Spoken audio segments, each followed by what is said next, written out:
ধনুরাশি। ধনুরাশির জাতক জাতিকাদের জন্য এই মাসটি চিন্তায় পরিপূর্ণ হতে চলেছে। বিশেষ করে মাসের প্রথমার্ধে আপনাকে আরও সতর্কতার দিকে মনোযোগ দিতে হবে।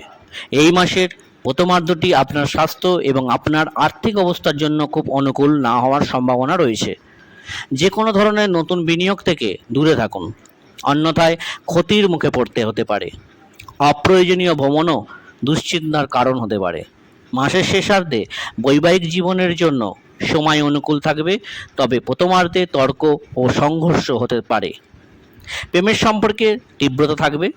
আপনি আপনার প্রিয়জনের প্রতি খুব সিরিয়াস হয়ে উঠবেন, তার জন্য অনেক কিছু করবেন।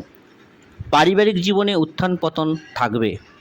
কোনো বিষয়ে মনে অস্থিরতা অনুভূতি হতে পারে। আপনি চাকরির প্রতি কম আগ্রহী বোধ করবেন এবং আপনি অনুভব করবেন যে আপনার চাকরি পরিবর্তন করা উচিত নয়, যেখানে এই সময় আপনার ততটা সম্ভব নিজেকে উন্নত করার দিকে মনোনিবেশ করা উচিত। ব্যবসায় ওঠানামা হওয়ার সম্ভাবনা রয়েছে। শিক্ষার্থীদের জন্য সময় অনুকূল থাকবে এবং আপনি আপনার শিক্ষামূলক কাজে ভালো সাফল্য পেতে পারেন। বিদেশ যাওয়ার প্রচেষ্টা সফল হতে পারে। ব্যয় খুব বেশি হবে, তাই সাবধানতা অবলম্বন করা প্রয়োজন। কর্মজীবনের দৃষ্টিকোণ থেকে এই মাসটি উত্থান পতনে পূর্ণ হওয়ার সম্ভাবনা রয়েছে। আপনি যদি এখনও বেকার থাকেন, তবে এই সময়ের মধ্যে নতুন চাকরি পেলে আপনার মুখ উজ্জ্বল হবে, আপনার আয় বাড়বে।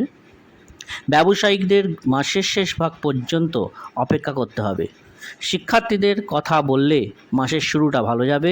এই মাসটি পরিবারের উত্থান পতনে পূর্ণ হওয়ার সম্ভাবনা রয়েছে। ঝামেলা ও খরচের পরে আদালতের মামলায় সাফল্য পেতে পারেন। আপনি যদি প্রেম সম্পর্কে থাকেন, তবে এই মাসটি আপনার জন্য অনুকূল হতে চলেছে।